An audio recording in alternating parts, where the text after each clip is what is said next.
آج کی اس کڑی میں ہم بات کریں گے اردو میں افسانہ نگاری کی ابتدا اور اس کے ارتقاء کے بارے میں۔ افسانے یا یوں کہیں کہ مختصر افسانے کا آغاز 19ویں صدی کے آخر میں یورپ میں ہوا۔ یورپی ادب سے یہ صنف اردو میں داخل ہوئی اور بہت جلد تقریباً تمام اصناف ادب پر حاوی ہو گئی۔ نتیجتاً مغربی افسانے کے دوش بدوش اردو افسانہ بھی ترقی کے مراحل طے کرنے لگا۔ منشی پریم چند کو اردو افسانے کا بابا آدم کہا جا سکتا ہے، لیکن اس میں شک نہیں کہ اردو میں افسانے کی ابتدا پریم چند سے کچھ پہلے ہی سجاد حیدر یلدرم کے رومانی افسانوں اور اس عہد کے بعض دیگر ادیبوں کی تحریروں سے ہو چکی تھی، لیکن ان افسانوں میں وہ تشکیلی لوازمات جو ایک افسانے کے لیے ضروری ہیں موجود نہیں تھے۔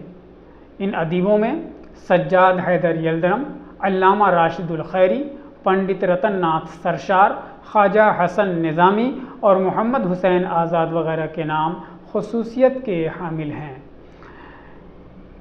ان ادبا کی تحریروں کو ابتدائی بلکہ تشکیلی عہد کے افسانوں کا درجہ دینا غلط نہ ہوگا۔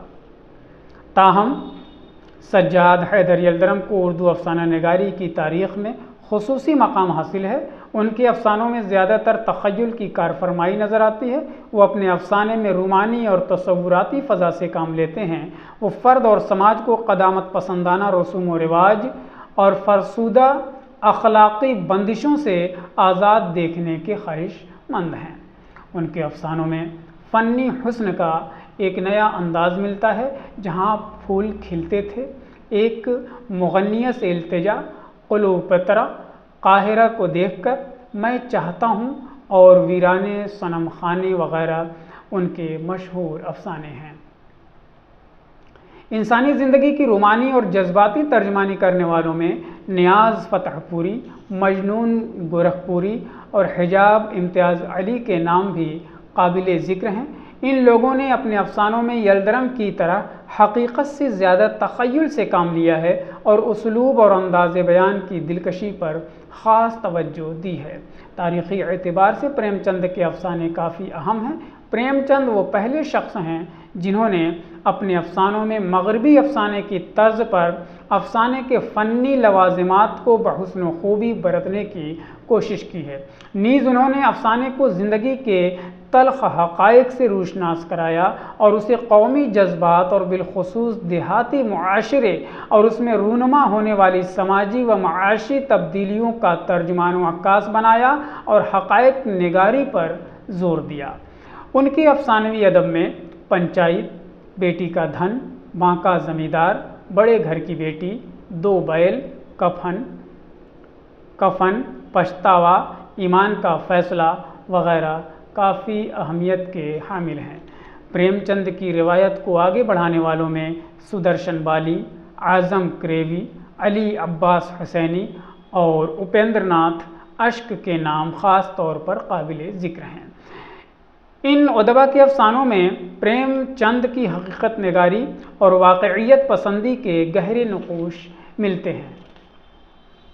سدرشن بالی نے خاص طور پر شہری زندگی کی کشمکش اور ناہمواریوں کو اپنے افسانوں کا موضوع بنایا ہے اور شہر میں رہنے والے متوسط طبقے کے ہندو گھرانوں کی حقیقی اور دلچسپ تصویر کشی کی ہے۔ اعظم کریوی نے کاشتکاروں کی محرومیوں، ناکامیوں اور حسرت و یاس سے لبریز زندگی کو اپنے افسانوں کے ذریعے منظر عام پر لانے کی کوشش کی ہے۔ ان کے افسانوں میں کسی حد تک رومانی فضا بھی موجود ہے۔ علی عباس حسینی کے افسانوں میں دیہاتی زندگی کی درد بھری تصویریں دیکھنے کو ملتی ہیں۔ قومیت اور عوام کی معاشی بدحالی بھی ان کا اہم موضوع ہے۔ ان کی عبارتیں شیریں اور دلچسپ ہوتی ہیں۔ کرداروں کی جذباتی اور قلبی تصویر کشی میں انہیں مہارت حاصل ہے۔ رفیق تنہائی، باسی پھول، ICS، ہمارا گاؤں وغیرہ ان کے شاہکار افسانے ہیں۔ سلطان حیدر جوش اپنے افسانوں کے ذریعے مغربی تہذیب کے خلاف صدائے احتجاج بلند کرتے نظر آتے ہیں۔ وہ مشرقیت کی مدافعت میں مغربی تہذیب پر طنز و تعریض کے تیر برسانے سے بھی باز نہیں رہتے۔ یہی وجہ ہے کہ ان کے افسانوں میں مزاح کی شیرینی و لطافت کے ساتھ ساتھ طنز کی زہرناکی بھی ملتی ہے۔ خواب و خیال، ہاں نہیں اور عالم ارواح وغیرہ ان کے یادگار افسانے ہیں۔ بعض افسانہ نگاروں نے خاص طور پر طنز و مزاح کو اپنا موضوع بنایا ہے اور انسانی زندگی کے بعض اہم اور سنجیدہ حقائق کو بے نقاب کرنے کی کوشش کی ہے۔ ان میں پطرس بخاری اور عظیم بیگ چغتائی کے نام خاص طور پر قابل ذکر ہیں۔ پطرس کے یہاں مغربیت غالب نظر آتی ہے، ان کا مزاح خالص مزاح ہے، ان کے افسانوں میں کوئی اصلاحی پہلو نظر نہیں آتا۔ عظیم بیگ چغتائی بھی محض عوامی ذوق کی تسکین کے لیے افسانے لکھتے ہیں۔ عوامی زندگی کے سیدھے سادے واقعات بھی ان کے افسانوں کو بنیاد فراہم کرتے ہیں۔ ترقی پسند تحریک نے اردو افسانے کو کافی متاثر کیا، اگرچہ اس تحریک کا آغاز باقاعدہ طور پر سن 1936 عیسوی میں ہوا، لیکن اس میں شک نہیں کہ ترقی پسندانہ رجحان کا اظہار اس سے بہت پہلے ہی ہونے لگا تھا۔ پریم چند کے افسانوں کے علاوہ انگارے کے افسانے بھی اس کی زندہ مثال ہیں۔ انگارے سید سجاد ظہیر، رشید جہاں، احمد علی اور محمود المظفر جیسے افسانہ نگاروں کے افسانوں کا مجموعہ ہے۔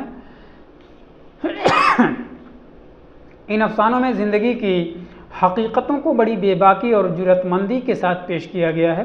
ترقی پسند تحریک کے زیر اثر اردو افسانے میں نئے رجحانات سامنے آئے اور حقیقت پسندی و حقیقت نگاری کا ایک نیا تصور قائم ہو گیا۔ فقط والسلام۔